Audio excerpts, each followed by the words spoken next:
Bonjour à toutes et à tous. Alors, on devait attendre le timing précis puisque la séance est filmée. En tout cas, merci de votre présence, merci de l'intérêt que vous portez au sujet. On va parler de l'audit de durabilité. Alors, tout savoir, c'est peut-être prétentieux en 45 minutes qu'on va passer là ensemble. L'objectif, ça sera de vous donner en tout cas les principaux éléments clés autour de l'audit du rapport de durabilité. Peut-être, alors je garde la parole si je l'ai, Delphine. Donc, pour ma part, Enzo Bourris, moi je suis manager pour le pôle RSE de Baker Tilly, que je vais présenter en quelques mots juste après. Et peut-être, Delphine, je te laisse te présenter. Donc, bonjour à tous. Donc, pour ma part, je suis Delphine Leduc, je suis commissaire aux comptes, donc habilitée à certifier les informations en matière de durabilité, donc on va évoquer durant ces prochaines minutes. Et je suis également formatrice au niveau de la compagnie des commissaires aux comptes sur ces sujets de durabilité. Merci Delphine. Alors en quelques mots, le groupe Baker Tilly, donc un groupe d'expertise comptable, d'audit et de conseil, environ 200 millions d'euros de chiffre d'affaires, aujourd'hui présent sur tout le territoire national. Et puis Delphine et moi, on représente finalement aujourd'hui l'expertise en matière de RSE, qui est porté par trois métiers chez nous. L'audit, vraiment sur le volet de la vérification de l'information extra-financière ou de durabilité. On fait de l'audit dit plutôt contractuel sur le label Lucie 26000, sur le label numérique responsable. Et on fait de l'audit dit plus légal. Alors depuis 2017 sur la DPEF, depuis 2020 sur les sociétés à mission, et bientôt à venir des premiers mandats sur le rapport de durabilité. Du conseil, qui est le gros de notre activité aujourd'hui. On est plutôt dans l'accompagnement des entreprises portées par la marque commerciale Goodwill Management, qui fait bien partie du groupe Baker Tilly, sur de la RSE, sur du carbone, sur de l'économie circulaire, sur de la triple comptabilité et sur un certain nombre de sujets. Et un troisième métier, plus récent chez nous, avec l'acquisition notamment d'Acte 21 cette année, qui est une société d'édition de logiciels. L'objectif étant d'aider nos clients aussi à structurer leur reporting, notamment par de l'outil, et donc qui nous permet d'accompagner finalement sur tous les pans nos clients. Alors, 45 minutes qu'on a aujourd'hui, peut-être rapide rappel des enjeux autour de la CSRD, du contexte. Je laisserai Delphine ensuite présenter finalement les différentes modalités de l'audit du rapport de durabilité. On a essayé de lister finalement des questions aussi récurrentes que nous posent assez régulièrement nos clients aussi. Et puis on gardera bien entendu avec plaisir un temps d'échange à la fin parce que probablement que vous avez plein de questions sur le sujet de l'audit. Alors pour démarrer, donc bref rappel des enjeux de la CSRD. Alors peut-être avant de rentrer juste dans un grand schéma, pourquoi tout ça aujourd'hui finalement, et peut-être rappelons un tout petit peu le contexte. Green Deal européen, ambition, neutralité climatique à l'échelle 2050, moins 55% des émissions de gaz à effet de serre en 2030, 260 milliards d'investissements par an tous les ans pour atteindre cet objectif. Et donc, pour y arriver, la Commission européenne a mis en place un certain nombre de dispositifs. On a entendu parler de la fin des véhicules thermiques, de la zéro artificialisation nette, des zones à faible émission.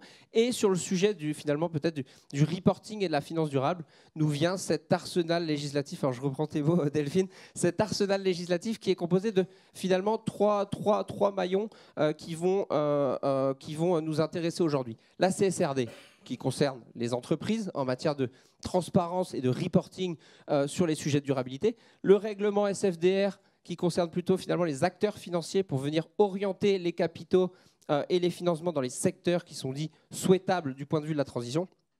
Et entre les deux, ou en tout cas ce qui vient finalement faire l'articulation entre le règlement SFDR et la directive CSRD, c'est cette taxonomie européenne. Je l'introduis là aujourd'hui, puisqu'on va en parler juste après, parce qu'elle fait bien partie des conclusions que l'auditeur doit porter sur le rapport de durabilité. Alors peut-être j'ai remis le calendrier à l'écran. Alors moi je croise encore des entreprises aujourd'hui qui sont soumises en 2026 sur les données 2025 qui n'ont jamais entendu parler de l'acronyme CSRD. Alors je pense que si vous êtes là aujourd'hui, vous savez en tout cas à quel horizon vous projetez. Donc on a la première vague publication en 2025 sur les données d'activité de 2024. La deuxième vague qui finalement va concentrer le plus grand nombre d'entreprises qui va être en 2026 sur les données d'activité 2025 et puis un déploiement progressif ensuite, notamment pour les PME qui sont cotées sur un marché réglementé de l'Union européenne et puis pour toutes les sociétés qui réalisent plus de 150 millions de chiffre d'affaires. Je passe assez rapidement sur ces slides-là, peut-être pour venir sur celle-là. Aujourd'hui, tout le monde est focus sur CSRD, c'est le reporting, c'est des contraintes, il faut qu'on mette ça en place dans les entreprises. je pense que c'est une super opportunité à CSRD. Je ne sais pas si je me lance dans un grand argumentaire et si je vais réussir à vous convaincre, mais pourquoi c'est une belle opportunité? Parce que, on va avoir, je commence avec les objectifs dans le désordre. Pour moi, l'objectif le plus important de la CSRD, c'est finalement de venir apporter ce langage commun autour des sujets de la RSE, du développement durable, de l'extra-financier, de la durabilité, pour pouvoir notamment comparer les entreprises entre elles et probablement donner enfin un avantage concurrentiel à celles qui y sont mises à la RSE il y a 10, 15 ans, 20 ans et qui n'ont pas attendu la CSRD. Si je reprends les objectifs dans l'ordre, mettre au même niveau les informations financières et extra-financières, ce qui implique aussi, et si je fais le parallèle avec le troisième objectif, l'intervention des commissaires aux comptes, des auditeurs pour venir attester finalement de la sincérité des informations et des publications des entreprises sur les sujets de durabilité. Et je termine par le quatrième objectif. Alors je ne sais pas bien utiliser le laser de la télécommande. Le quatrième objectif, qui finalement est l'intérêt de cet arsenal législatif, c'est de venir orienter les flux de capitaux, les financements pour les entreprises qui finalement vont être contributrices de cet objectif de réduction notamment des émissions de gaz à effet de serre.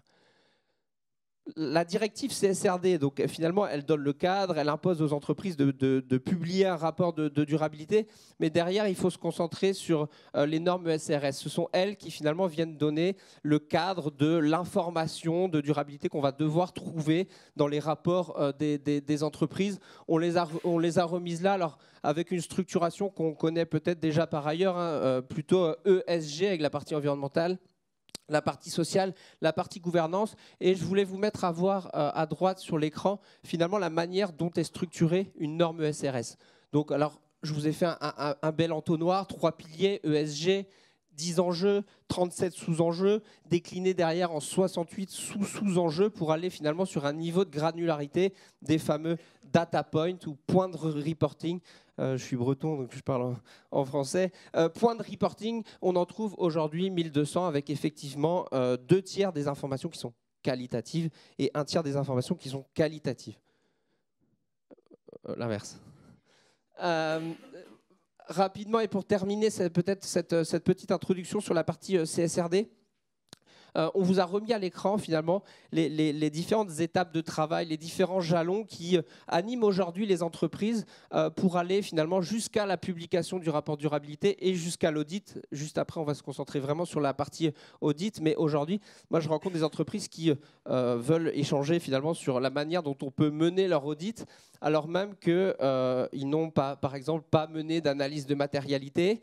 Ils n'ont pas regardé finalement quels étaient les data points qui les concernaient au regard de leur activité. Donc nous, on est là, il y a tout ça à faire avant l'audit finalement et pour aboutir à la publication du rapport de durabilité. Donc peut-être rapidement les grandes étapes, finalement toute une analyse du périmètre. On voit aussi beaucoup d'entreprises qui ne se mettent pas sur le bon périmètre ou n'incluent pas forcément toutes les entités du groupe alors qu'elles sont à inclure dans le rapport de durabilité. Donc point d'attention sur le périmètre versus aussi chaîne de valeur qu'on va retrouver derrière sur l'analyse de double matérialité. Et finalement, une fois qu'on a fait l'analyse de matérialité, c'est toute cette analyse d'écart, cette identification des data points qui vont vous concerner. Ensuite, le travail sur comment on va aller la chercher, cette donnée. Qu'est-ce qu'on collecte déjà? Qu'est-ce qu'on n'a pas? Est-ce que c'est sur le bon périmètre? Comment est-ce qu'on va aller la chercher? Comment est-ce qu'on va structurer et organiser la collecte de données aussi dans l'entreprise pour faire ce premier exercice de collecte de données? Et ensuite, alors nous, je ne sais pas si on prêche pour notre paroisse, mais forte recommandation sur l'audit à blanc, permettant aussi aux entreprises de vérifier qu'elles sont bien alignées, peut-être un tout petit peu en amont de l'audit. Et puis, dernière étape, l'audit dont Delphine va parler juste après. C'était une petite introduction sur la CSRD. Je reviens peut-être quelques minutes également sur la taxonomie, parce que c'est un peu le parent pauvre. Aujourd'hui, on parle beaucoup de CSRD, finalement peu de taxonomie. Je ne sais pas, je crois qu'on peut comparer au nombre de conférences qu'il y a sur la taxo aujourd'hui à ProDurable versus la CSRD. C'est représentatif du sujet, alors même que la taxonomie doit être intégrée dans le premier rapport de durabilité. Donc peut-être tout petit zoom sur la taxonomie. Qu'est la taxonomie finalement? C'est une classification de secteurs qui ont été identifiés comme souhaitables, contributeurs du point de vue finalement de la transition écologique et des objectifs notamment par exemple environnementaux qu'on se donne. Je vous ai remis les 16 secteurs Je ne les liste pas forcément. Peut-être que le parallèle que je veux faire avec ça, c'est que quand on fait une analyse d'éligibilité de ces activités en se posant la question, est-ce que mon activité, finalement, elle est éligible à la taxonomie? Est-ce qu'elle contribue à un objectif? Il ne faut pas en fait seulement se pencher sur son activité en tant que telle, mais aussi et y intégrer, et c'est là que ça devient un tout petit peu plus complexe, y intégrer tous les investissements, tous les dépenses d'exploitation.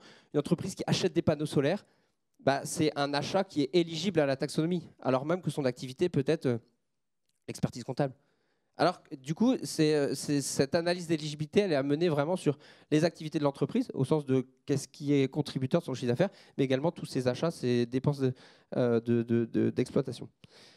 Rapidement, sur la taxonomie, alors je m'excuse par avance de la slide un tout petit peu chargée, mais pour remettre les éléments, cette classification en tout cas d'activité économique qui est considérée comme durable du point de vue de la Commission européenne, a pour but de contribuer aux 6 objectifs environnementaux que vous voyez à l'écran, qui sont finalement les mêmes qu'on retrouve dans les ESRS sur le volet environnemental.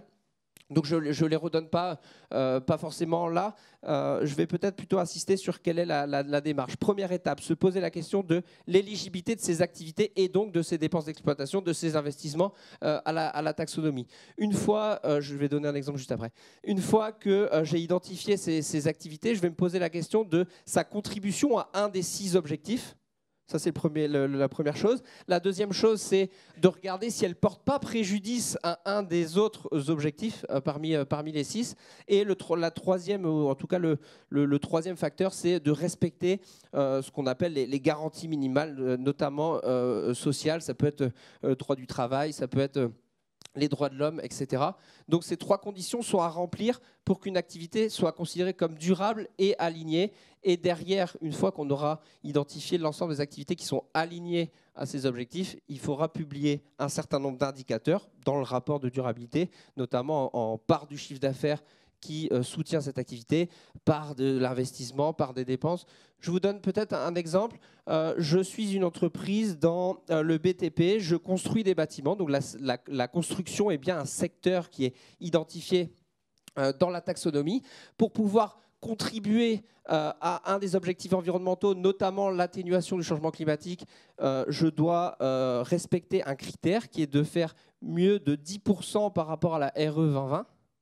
Donc ça veut dire que je dois déjà respecter ce seuil-là pour pouvoir dire que je contribue à l'atténuation du changement climatique, qu'on ne porte pas préjudice à un autre objectif. Par exemple, je dois avoir plus de 70% de mes déchets sur le chantier qui sont fléchés sur des filières de recyclage ou de réemploi, pour considérer que je ne porte pas préjudice sur le sujet, notamment des pollutions. Et derrière, je dois m'assurer que je respecte le droit du travail, les droits de l'homme, etc. Donc vous voyez, c'est ces questions-là et c'est ce cheminement qu'il va falloir se poser en lien avec la taxonomie.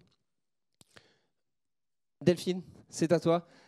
L'audit du rapport durabilité, est-ce que tu peux nous en dire quelques mots ? Merci beaucoup Enzo pour cette belle introduction. Donc, avant de rentrer dans le détail, juste un rappel, parce que parfois on nous demande mais finalement quelle forme il doit avoir ce rapport de durabilité. C'est très simple, le rapport de durabilité dans sa présentation devra suivre les normes ESRS qu'on a rapidement vu tout à l'heure, à savoir un paragraphe sur les informations générales où vous allez présenter le modèle d'affaires de l'entreprise, la façon dont vous avez mené l'analyse de double matérialité, donc tout ce qui est demandé par les normes ESRS transversales. Et ensuite, on aura 3 paragraphes qui reprendront les normes ESRS dans l'ordre. Donc ça, c'est simplement pour lever éventuellement une question sur la forme que devra prendre ce rapport. Les textes de référence, là, désolé, c'est pareil, le schéma, il n'est pas forcément simple à lire, mais finalement, ce qu'il faut savoir, c'est que la réglementation qui vient encadrer ces futurs audits, elle est plutôt très récente et on attend en fait une publication de la Commission européenne en 2026. Donc vous voyez bien qu'aujourd'hui, on n'est encore qu'en 2024, donc on n'a pas encore de normes sur ce qu'on devra faire en tant qu'auditeur demain. Donc Comme le gouvernement français n'a pas pris le relais non plus et n'a pas publié de texte en ce sens, eh bien la Haute Autorité de l'Audit, qui est notre organisme de contrôle en tant que commissaire aux comptes, eh bien, a publié tout récemment des nouvelles lignes directrices, tout récemment, ça fait quelques jours, qui nous permettent d'avoir un peu plus de visibilité sur ce qu'on devra faire en tant qu'auditeur. Il y avait déjà eu une première publication en 2023 par le Haut Conseil du Commissariat aux comptes, qui est la Haute Autorité de l'Audit, avant s'appelait le H3C, le Haut Conseil du Commissariat aux comptes. Et donc, on a tout récemment eu ces lignes directrices qui sont, je vous rassure, fortement inspirées des projets de normes au niveau européen sur l'audit de durabilité. Donc en fait, on a un projet de normes qui s'appelle ISA 5000, qui est un projet au niveau international de normes sur les audits de durabilité. Et donc ces lignes directrices sont déjà fortement inspirées des projets qui ont été publiés au niveau international. Donc voilà, c'est juste pour dire que tout ça, ça se met en place, c'est récent. Qu'est-ce que nous disent ces lignes directrices ? Souvent, on nous dit, mais du coup, l'auditeur, vous allez contrôler quoi ? Vous allez avoir quoi comme conclusion à émettre ? Par rapport à l'audit financier, on a une conclusion sur est-ce que les comptes sont réguliers, sincères et donnent une image fidèle de la réalité économique. Et bien là, on va avoir 4 conclusions à émettre en tant qu'auditeur de durabilité. On aura une première conclusion sur la conformité du processus de détermination des informations. Donc derrière ça, c'est tout simplement comment l'entreprise a mis en place son analyse de double matérialité. On va y revenir un tout petit peu après sur ce que c'est, mais voilà, on ne va pas passer trop de temps là-dessus. Mais je pense que vous avez tous en tête qu'il va falloir analyser les enjeux de l'entreprise pour voir ceux qui sont matériels et ceux qui ne le sont pas, ce qui va permettre ensuite de savoir ce qu'on va devoir publier comme information. Donc le commissaire aux comptes ou l'organisme tiers indépendant, qui pourra aussi être auditeur des informations de durabilité, va d'abord challenger la pertinence de ce processus de détermination des enjeux matériels. Puisque si derrière, si on n'a pas fait cette première étape correctement, je dirais que la suite peut être fortement impactée parce que ça va avoir une influence très forte sur les informations à publier. Ensuite, une fois qu'on sait que l'entreprise a bien diligenté les travaux nécessaires pour faire une bonne analyse de ces enjeux matériels, eh bien, on va devoir contrôler la conformité des informations qui découlent justement de ces enjeux matériels, les fameux data points, les indicateurs. Il va falloir s'assurer qu'ils sont correctement calculés, que les sources sont fiables, que les procédures de contrôle interne sous-jacentes qui permettent de produire l'information sont efficaces, efficientes. Donc on a un volet conformité de l'information, donc du rapport de durabilité avec les états financiers et les normes ESRS. Donc il va falloir qu'on s'assure que toutes les normes sont bien respectées. Troisième volet, la taxonomie que Enzo vient de présenter. Il va falloir qu'on s'assure dans une conclusion dédiée, spécifique, de la bonne application du règlement taxonomie. Et enfin, une quatrième conclusion pour laquelle aujourd'hui on n'a pas de normes encore définitives publiées, qui est le balisage électronique, puisque ce rapport de durabilité, et je dirais même plus le rapport de gestion qui fera partie, le rapport de durabilité qui sera dans le rapport de gestion devra être publié de manière électronique. Tout le rapport de gestion devra être publié de manière électronique avec un balisage des informations, c'est-à-dire qu'il va falloir qu'on regarde dans ce rapport de durabilité toutes les informations qui sont demandées par les normes, eh bien, elles devront être taguées de manière électronique. Elles devront être dans un format spécifique. Sur ces 4 volets, ces 4 conclusions, on aura ensuite 4 possibilités en termes de conclusion. Soit tout va bien et on a un avis de conformité relativement aux 4 sujets que je viens de vous évoquer. Soit on a un avis de conformité assorti de réserve. Alors ça veut dire quoi ? Ça veut dire que globalement, les données sont plutôt exactes, mais on pourra avoir des réserves qu'on appelle pour désaccord ou pour limitation. Ça veut dire que le rapport est globalement conforme, mais il y a un certain nombre de données clairement circonscrites qui ne sont pas soit conformes. Et donc, dans ces cas-là, ce sera une notion de désaccord. On a constaté des erreurs, des inexactitudes, mais sur une partie suffisamment circonscrite du rapport. Ou une réserve qu'on appelle pour limitation, si tout simplement l'entreprise ne nous a pas donné les informations pour diligenter nos contrôles. On aura un avis de non-conformité possible. Alors là, c'est quand finalement, de la même façon, on peut avoir un avis de non-conformité pour désaccord ou limitation, mais qui est tel que ça remet complètement en cause la qualité de l'information et que ça peut vraiment avoir un impact sur le lecteur de ce rapport de durabilité en termes de prise de décision. Et on pourra également avoir une 4e option qui est une impossibilité d'émettre un avis, c'est-à-dire que là, on ne nous a absolument pas donné les informations nécessaires pour pouvoir émettre un avis dans de bonnes conditions. Les grandes étapes de l'audit. Donc, tout à l'heure, on vous a parlé des grandes étapes pour se mettre en conformité avec la CSRD. Là, un audit, comment ça se passe ? Tout d'abord, on va prendre connaissance, bien entendu, de l'activité de l'entreprise, de sa chaîne de valeur, des domaines dans lesquels elle opère. Ensuite, on va regarder, comme je vous le disais, son analyse de double matérialité. Comment cette entreprise, au regard de ses activités, de celle de sa chaîne de valeur, a déterminé les enjeux qui étaient matériels au regard des 3 sujets ESG. Ensuite, on va regarder comment elle est organisée, parce qu'une fois qu'on a déterminé les enjeux, c'est comment je vais aller chercher la donnée, comment je vais aller organiser mon groupe, comment je vais m'appuyer sur un réseau de référents dans mon groupe pour avoir une donnée qui est exhaustive et fiable. Donc, procédure de contrôle interne. Ensuite, eh bien, on va vérifier la conformité. On voit bien, on retrouve les conclusions qu'on doit émettre dans notre rapport final. La conformité des données relativement à la directive CSRD et aux normes SRS et relativement au règlement article 8 taxonomie. Donc 2 réglementations qui sont dans un seul et même rapport.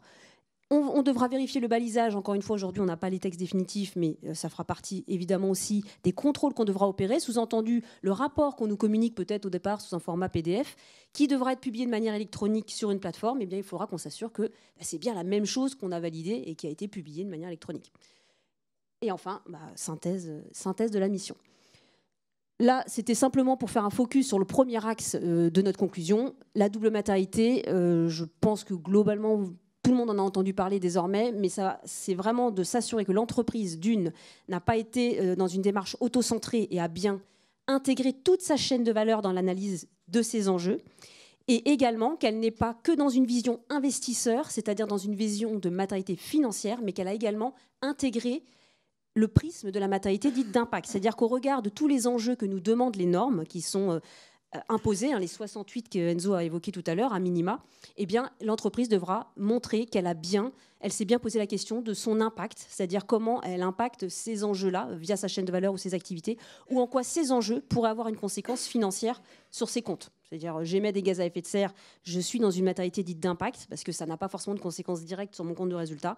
À l'inverse, j'ai des impacts forts sur la santé et sécurité de mes salariés. Outre avoir une matérialité d'impact, je peux aussi avoir des conséquences financières avec un absentéisme qui peut être coûteux, une désorganisation de l'entreprise, une augmentation du taux d'accident de travail. Donc voilà, on voit qu'à chaque fois, tout devra être abordé sous les 2 prismes et sur un périmètre très élargi, au-delà même de l'activité propre de l'entreprise.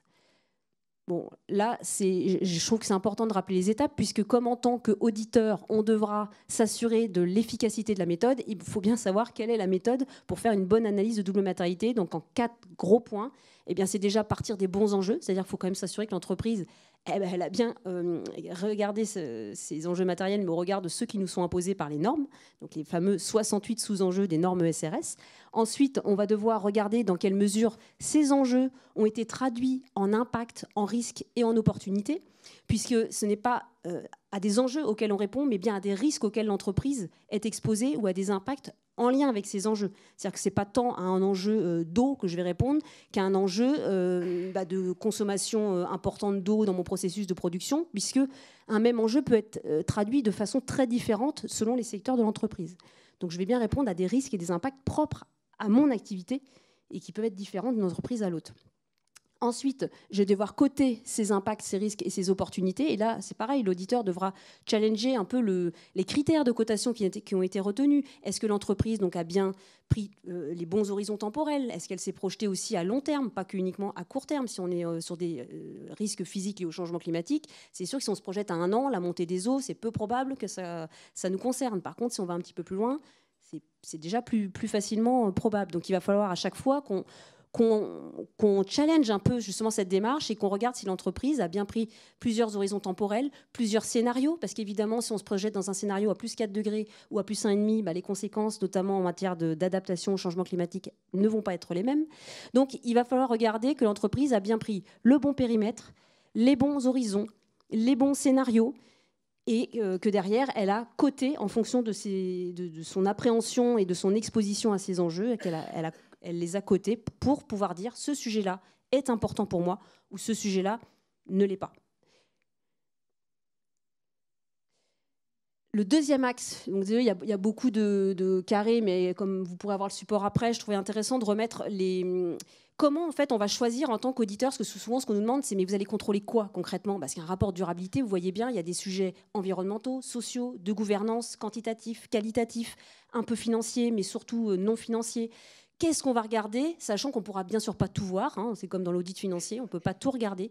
Ben là, je vous ai simplement mis ce qui va driver un peu nos contrôles, c'est-à-dire comment on va chercher, comment on va contrôler les informations. On va regarder assez intuitivement la complexité de l'organisation. Évidemment que dans un groupe monosite, monoactivité, on va avoir une approche différente que dans un groupe multisectoriel avec des implantations géographiques à travers le monde.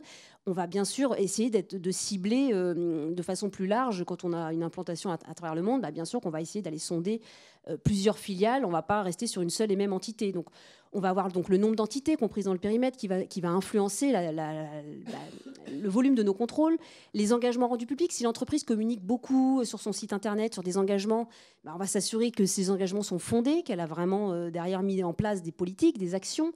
Donc ça va aussi nous orienter. Est-ce que la direction a des critères indexés sur des sujets sociaux, environnementaux, de gouvernance? Et auquel cas, on va un petit peu plus challenger aussi ça, parce qu'on voit bien qu'il y aura un intérêt pour la direction à ce que les indicateurs publiés soient peut-être traduisent une bonne performance. Les financements, est-ce que les financements de l'entreprise sont indexés sur des sujets sociaux, pareil, environnementaux ou de gouvernance? Parce que de la même façon, on aura aussi intérêt à ce que cette donnée soit fiable. Est-ce que l'information a été contrôlée par un tiers? Donc, auquel cas, on aura une assurance déjà plus forte et on pourra peut-être alléger ces contrôles-là. Donc, voilà, c'est tout ce qui va... Finalement, on voit bien, la réponse, elle n'est pas blanche ou noire, jamais. Mais tout ça, ça va influencer notre volume de contrôle. Et comment on va faire? Assez classiquement, des visites sur site, des entretiens, des contrôles sur pièce, des revues analytiques. Donc, c'est des moyens assez classiques, mais qui seront aussi utiles dans le rapport de durabilité. Quelques exemples, juste pour que vous ayez un peu une idée de dans quel cas on pourrait être amené à avoir des conclusions, en tout cas un avis qui ne serait pas de conformité pure. Si on a un périmètre des informations qualitatives et quantitatives qui exclut des entités significatives du périmètre de consolidation, c'est vrai qu'on n'a pas reparlé du périmètre, mais le périmètre du rapport durabilité, ça sera celui des comptes consolidés pour ce qui concerne les données quantitatives, et on élargit à la chaîne de valeur pour ce qui est des données qualitatives. Je raccourcis, mais c'est un petit peu ça. Donc, en tant qu'auditeur, si demain, on voit qu'il y a une filiale très significative du groupe qui a été exclue, peut-être pour des bonnes raisons, mais qui, en tout cas, si ça n'a pas été expliqué dans le rapport et que voilà, on a du coup un indicateur qui est partiel, on va certainement émettre ce qu'on appelle une réserve pour désaccord, c'est-à-dire qu'on dira... finalement, votre donnée, elle élude un gros pan de votre activité, donc ça ne donne pas une image fidèle de votre performance, donc on aura peut-être une réserve pour désaccord. Voilà, c'est un exemple, évidemment, il y a plein d'éléments à intégrer, mais ça vous donne une idée de ce qui pourrait conduire à une réserve pour désaccord. Pareil, on nous dit que la société elle a publié des émissions relatives à des émissions de polluants dans l'air, voilà, sur la norme pollution, c'est une activité industrielle qui émet des polluants, mais on n'a eu aucune donnée de calcul et pas de source. Voilà, pour X raisons, on ne sait pas, on n'a pas eu les tableaux qui vont bien pour savoir comment ça a été fait. Là, on pourrait avoir une réserve, ce qu'on appelle pour limitation, parce qu'on n'a pas pu faire nos contrôles dans de bonnes conditions. Et pareil, on nous dit que la société a présenté des objectifs de décarbonation ambitieux, mais n'a également pas fourni les leviers et les baisses correspondantes qui viennent étayer ce plan de décarbonation. De la même façon, ce sera une réserve pour limitation, enfin potentiellement une réserve pour limitation. Voilà, c'est pour vous donner un peu d'exemples concrets de situations qu'on pourrait trouver. Là, je vais aller vite parce que finalement, dans la conclusion relative à la partie taxonomie, ce qu'on va regarder, c'est bien classiquement, est-ce que l'entreprise a bien respecté les étapes pour appliquer le règlement taxonomie? On va regarder, est-ce qu'elle a bien cartographié toutes ses activités pour savoir si elles qui sont éligibles, donc est-ce qu'elles appartiennent aux 16 secteurs qu'on a vus tout à l'heure? C'est pas aussi simple que ça en a l'air, parce qu'en réalité, derrière ces macro-secteurs, il y a 151 activités et qui, pour certaines, sont assez techniques. Donc, ça demande une digestion des textes pour bien s'y approprier.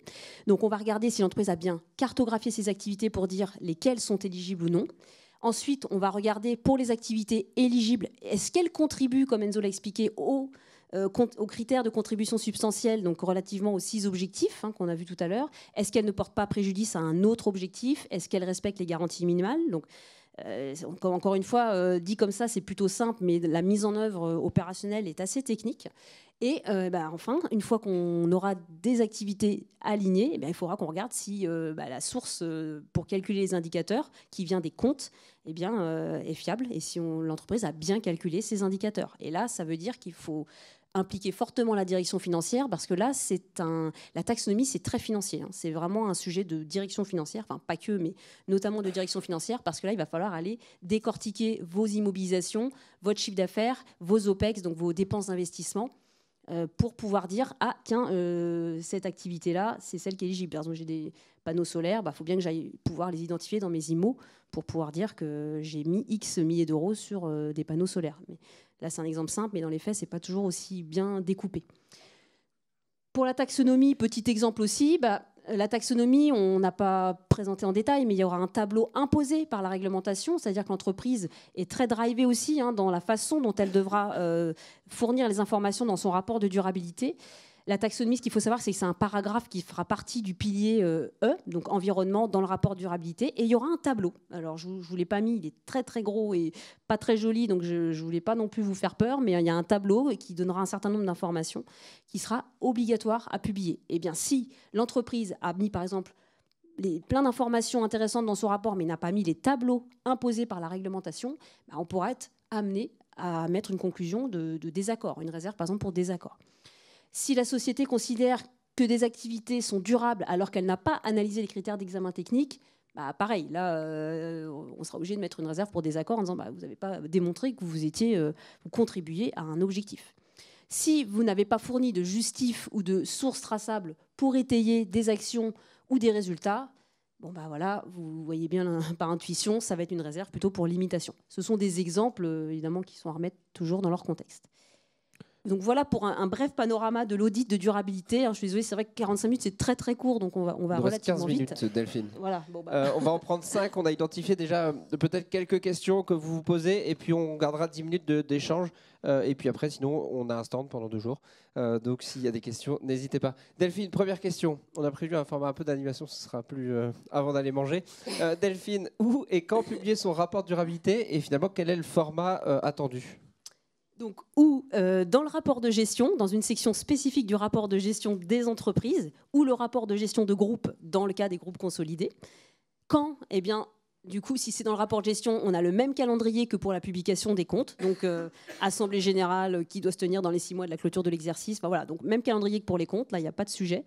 Et quel format ? Là, c'est quand même une sacrée nouveauté pour les entreprises non cotées, puisque le rapport de gestion, comme je l'ai dit tout à l'heure, devra être publié de manière digitale dans un format électronique bien spécifique, avec des balises qu'on appelle XBRL. C'est-à-dire que l'objectif, c'est qu'après, on puisse extraire facilement toutes les informations du rapport de durabilité pour, vous imaginez bien, comparer les sociétés entre elles avec des algorithmes qui pourront un petit peu mouliner tout ça et après permettre plus facilement la comparabilité des sociétés entre elles. Et à terme, en 2027, on aura une plateforme dédiée qui permettra aux utilisateurs d'aller chercher toutes les données de toutes les entreprises qui publient des rapports de durabilité. Donc on voit que ça va quand même transformer plutôt les choses, parce que les entreprises n'étaient pas habituées à publier leurs rapports de gestion de manière publique et électronique aujourd'hui. Et là, c'est bien l'ensemble du rapport de gestion, dont le rapport de durabilité, qui devra être publié de manière électronique. Donc c'est quand même assez nouveau sur ce point-là. Qui peut auditer mon rapport de durabilité et quelles sont les conditions de nomination du vérificateur ? Donc, vous l'avez compris, le commissaire aux comptes de l'entité pourra auditer le rapport de durabilité moyennant d'être inscrit sur la liste spécifique prévue par la H2A, la Haute Autorité de l'Audit. Ça veut dire quoi dans les faits ? Aujourd'hui, ce sera un commissaire aux comptes qui a validé ce qu'on appelle son visa durabilité et donc qui a fait 90 heures de formation sur la durabilité. Dans 2 ans, il faudra avoir fait il faudra avoir fait un stage de 8 mois auprès d'un commissaire aux comptes qui est lui-même déjà habilité, et il faudra passer un examen. Là, c'est une période transitoire parce qu'il fallait aussi s'adapter au calendrier. Ça pourra être donc un ou des commissaires aux comptes. On pourra faire les missions à 2. Donc, ça peut être les commissaires aux comptes de l'entité ou un autre commissaire aux comptes, ou encore un organisme tiers indépendant, comme c'était le cas pour aujourd'hui les DPEF. Donc, dès lors que les organismes tiers indépendants seront accrédités par le COFRAC, eh bien, ils pourront également auditer les rapports de durabilité. Donc, il y aura plusieurs options, un commissaire aux comptes, 2 commissaires aux comptes, un OTI, plus un commissaire aux comptes. Donc, le tout, c'est que tous ces professionnels soient bien inscrits sur la liste de la H2A et donc ont bien respecté les processus d'habilitation. Nomination par l'AGO, par l'Assemblée générale ordinaire, comme pour les commissaires aux comptes des entités. Et mandat de 6 exercices. Alors là, souvent on me pose la question, donc je me permets de ce petit focus, c'est que première année de mandat, ce sera soit sur 6 exercices, comme pour le commissaire aux comptes, soit l'entreprise pourra nommer seulement pour 3 ans son auditeur de durabilité OTI ou commissaire aux comptes, ou si c'est son commissaire aux comptes déjà dans son entité, sur la durée de son mandat restant à courir. Ça, c'est la première année. Deuxième année, eh bien, ce sera forcément 6 exercices, sauf si vous avez nommé pour 3 exercices lors de la première nomination, et auquel cas, et si c'est votre commissaire aux comptes, et dans ces cas-là, vous aurez le droit encore de le nommer juste pour la durée de son mandat restant à courir. Donc s'il restait 4 ans, vous le nommez pour 3 ans, et bien après, vous pouvez le garder uniquement 1 an et changer après éventuellement. C'est ça que ça veut dire. Bon, je le mets parce que finalement, c'est quand même des questions que j'ai souvent, donc c'est bien de savoir les options qui s'offrent aux clients.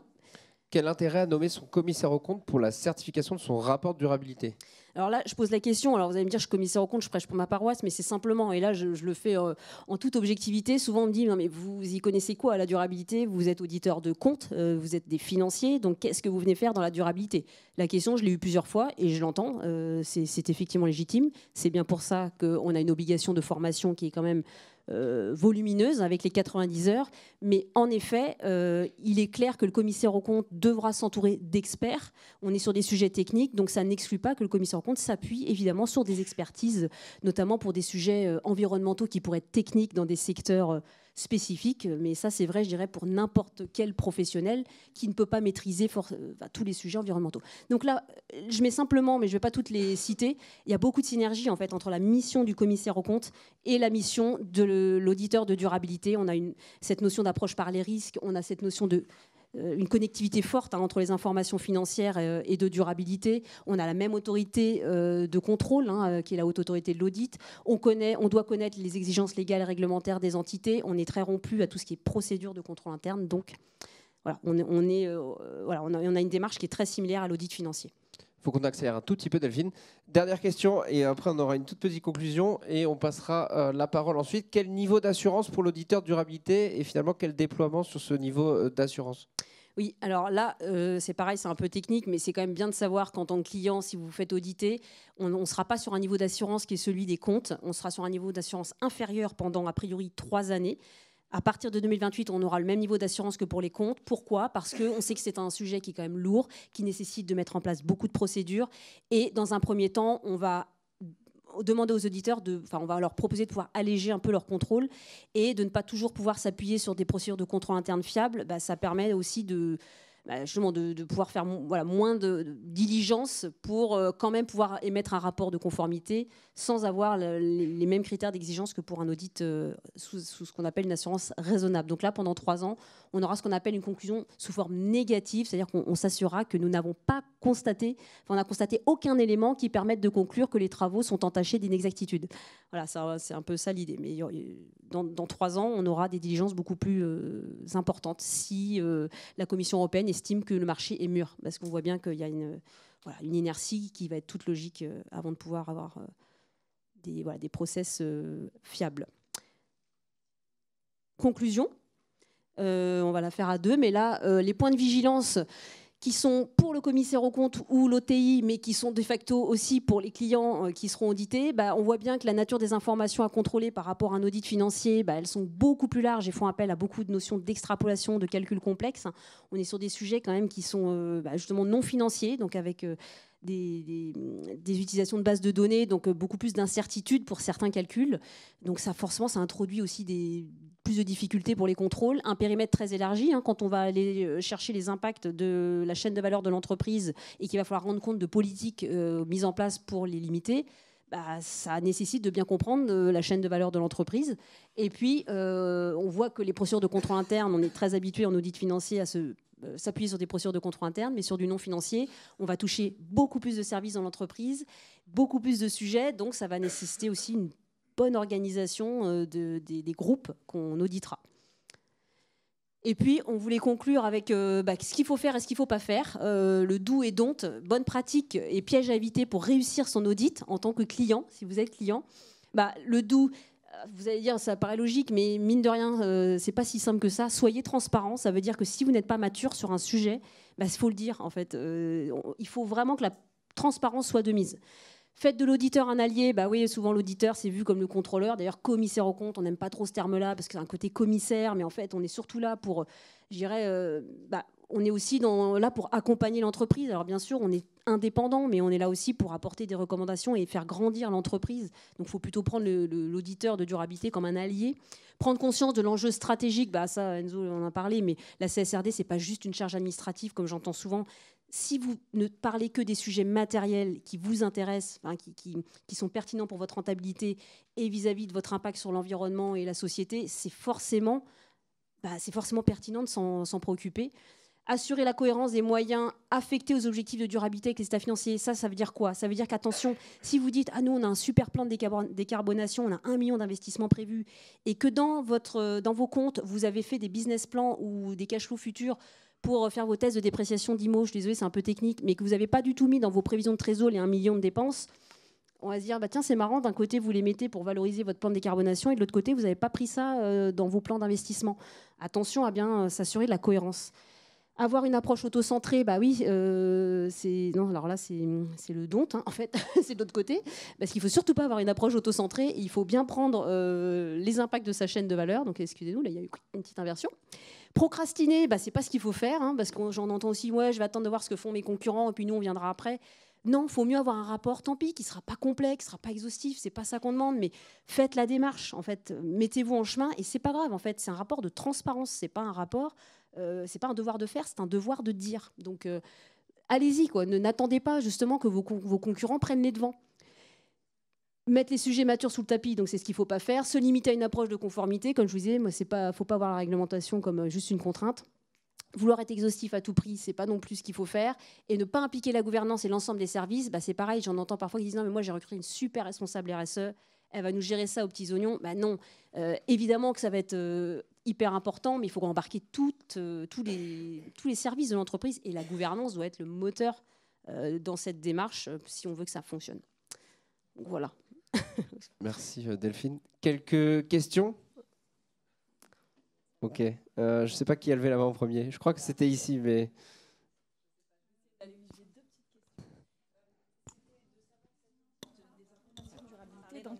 Pardon, excusez-moi. Cet audit des informations de durabilité, je me demandais un peu comment il évolue par rapport à l'audit des DPEF.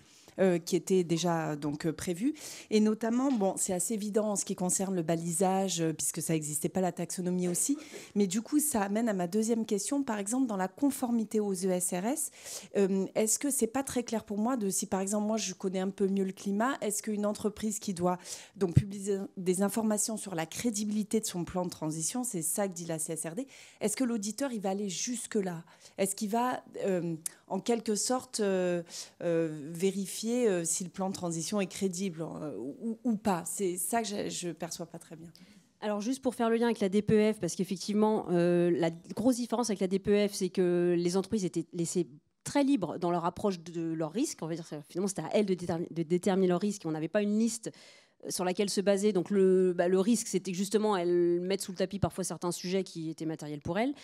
Concernant justement après votre question plus sur le climat, alors jusqu'où on va aller en tant qu'auditeur, ce que nous disent bien les textes, c'est que la première chose, c'est de s'assurer que l'entreprise, déjà, s'est bien approprié les textes. Alors ça peut paraître idiot, mais c'est sûr qu'on ne va pas pouvoir tout contrôler avec un niveau de détail conséquent à chaque fois. Donc là, je vais vous faire un peu une réponse de Normand, mais c'est est-ce qu'on va, par des entretiens, s'assurer que l'entreprise a compris et qu'on a bien en face des experts qui maîtrisent leur sujet et qu'ils n'ont pas bricolé quelque chose alors que la personne ne maîtrise pas les sujets liés aux émissions de gaz à effet de serre ou à l'adaptation au changement climatique. Donc c'est s'assurer de la bonne compréhension des textes par l'entreprise. Et après, si l'enjeu climat pour l'entreprise en question est vraiment majeur, oui, là on va faire un audit même de son bilan carbone. On va avoir des diligences spécifiques pour s'assurer que ces prévisions sont crédibles. On n'a pas d'obligation de vérifier que tout ce qui est données prospectives sont... Alors, évidemment, on n'a pas de boule de cristal, mais il faut quand même qu'on s'assure qu'ils ne nous disent pas nous, on va réduire de 50%, alors qu'en face, ils ont mis des actions qui sont complètement incohérentes pour réduire de 50%. Donc oui, on a quand même un rôle d'assurer la crédibilité de l'information. Et c'est bien pour ça qu'il va falloir aussi s'entourer, nous, en tant qu'auditeurs, d'experts, parce qu'on voit bien qu'on a quand même des sujets qui peuvent être techniques selon les secteurs d'activité, si on est dans une industrie notamment. Donc oui, il faut falloir quand même aller assez loin si l'enjeu est matériel. Oui, monsieur là-bas.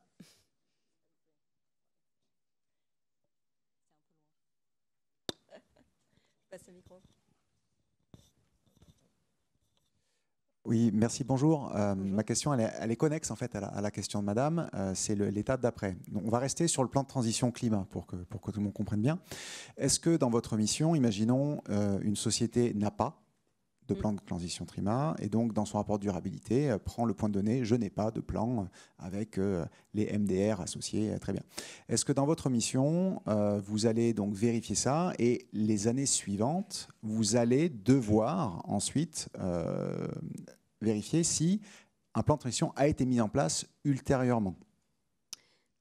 Très bonne question, parce que ça fait le lien un peu avec cette notion d'obligation de transparence. Paradoxalement, même si on est dans une activité où il y a un enjeu climat qui est très fort et auquel on s'attend donc qu'il y ait un plan de transition, si l'entreprise explique qu'elle n'a pas mis en place, alors que l'enjeu est matériel, mais que pour autant, elle n'a pas pu diligenter les travaux nécessaires pour communiquer un plan de transition, là, ce qu'on va nous regarder, c'est qu'elle a été transparente, qu'elle n'a pas cherché à dire, bon, non, on n'est pas concerné, donc qu'elle mette bien, oui, on a un vrai sujet là-dessus, on ne l'a pas fait.